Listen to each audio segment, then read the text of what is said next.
উত্তর আফ্রিকার দেশ লিবিয়া থেকে সাগরপথে গ্রিস যাওয়ার পথে ভয়াবহ বিপর্যয়ে প্রাণ হারিয়েছেন অন্তত ২২ অভিবাসী।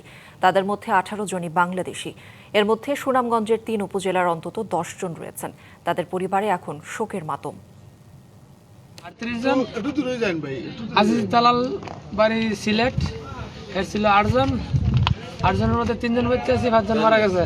স্বপ্ন ছিল ইউরোপে গিয়ে সচ্ছল জীবন গড়ার, কিন্তু বেছে নেন অবৈধ পথ।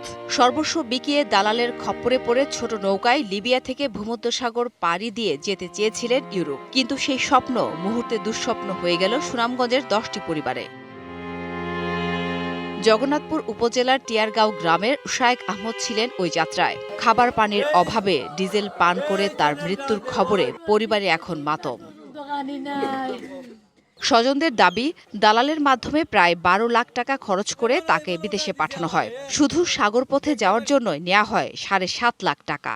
আজিজুলের মাধ্যমে গেছিল, আজিজুলের মাধ্যমে গেল, পরে গেম করে যাওয়ার পরে তার লগে আর যোগাযোগ হয়েছে না।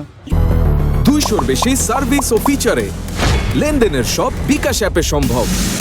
২৫ দিন ধরে ফোন ধরে না, ফোন দিলে ফোন ধরে না, কোনটা ওয়ও না। এর বাদে তার হাতের মোবাইল নিচে গিয়ে টাকা পয়সা কিছু আছে ব্যাংক, আমি টাকা জমা দিচ্ছি ৭.৫ লাখ গেমের টাকা, এইখান থেকে গেছে ৪.৫ লাখ। একই ঘটনায় সুনামগঞ্জের আরও কয়েকটি উপজেলার আরও ৯ জনের প্রাণ গেছে। এই ঘটনায় শোকের ছায়া নেমে এসেছে পুরো এলাকায়। অবৈধ পথে বিদেশ যাত্রা রোধে কঠোর পদক্ষেপ নেওয়ার দাবি উঠেছে। আমরা একটা ঊর্ধ্বতন কর্তৃপক্ষকে অবহিত করতেছি, এবং কেউ যদি প্রলোভন দেখায় নিয়ে দিয়ে থাকে, এগুলো আমরা করতেছি আর কি।